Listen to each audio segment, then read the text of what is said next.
Nasubukan mo na bang magluto ng binagoongang bangus? Kung hindi pa, para sa'yo ang video ito.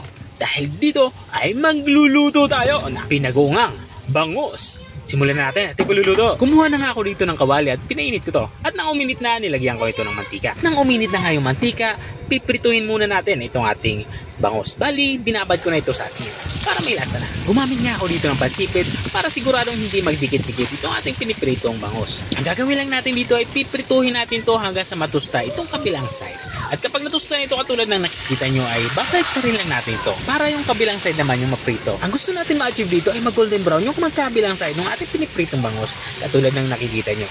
At kapag ganito na itsura niya ay iluto na to. Kumuha na nga ako dito ng malinis na lagayan at isa-isa kong hinango itong ating napritong bangus. Matapos nga natin itong maitabi na unang batch nating prinito ay dito naman tayo sa pangalawang batch. Dalawang batch nga yung aking ginawa sa pagpiprito dahil medyo madami yung aking nilulutong bangus. Makalipas nga ng ilang saglit ay natapos na din ako sa pagpiprito ng pangalawang batch. Katulad din ng unang batch ay hinango ko din ito at saka itinabi. Tapos ko nga maitabi itong ating mga naipiritong bangus ay sa parehong kawali nilinisan ko na ito. Maglalagay ako ng kaunting mantika matapos ko itong painitin.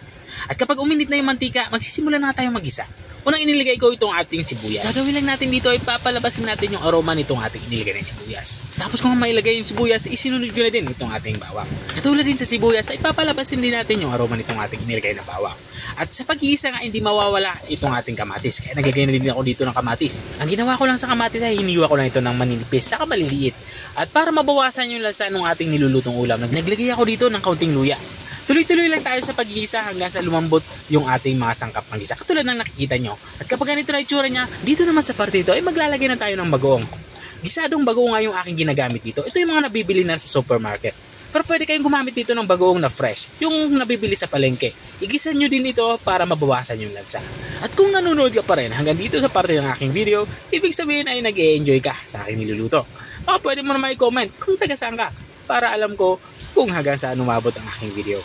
Balik tayo dito sa ating nilulutong ulam. Naglagay na ako dito ng mga pampalasa. Nilagyan ko na ito ng kaunting asukal, balansi sa lasa. At naglagay na din ako dito ng black pepper or pamintang durog. At dito naman sa parte dito, inilalagay ko na itong ating mga napritong bangus. Ang gagawin lang natin dito ay hahaluin lang natin ito para makoat lahat ng ating ginawang sauce itong ating mga napritong bangus. Katulad ng nakikita nyo. At kapag nahalo na ito ng maigi, katulad ng nakikita nyo, ay maglalagay na din ako dito ng mga panghuli nating sangkap. Meron tayo dito ng siling green. Saka maglalagay na din ako dito ng siling pula para naman may sipa ng hang yung ating nilulutong ulam. Matapos ko nga ito malagay ng sili ay tatakpan muna natin ito. Isisimmer natin ito ng mga 1 to 2 minutes para lang maluto ang ating inilagay na sili. At makalipas nga ng 2 minuto ay binuksan ko na nga ito. Dito naman sa parte ito ay lutong-luto na nga itong ating ulam pananghalian. Ito na nga yung ating binagoongang bangus. Kung nakarating ka hanggang dito sa dulo ng aking video, maraming salamat sa panunood. At kung nagustuhan mo naman yung bago nating resepeng ibinahagi, baka pwede mo naman ito i-share. O siya, hanggang dito na lang ako. Kita-kita ulit sa mga susunod kong mga videos. Paalam! Bye-bye!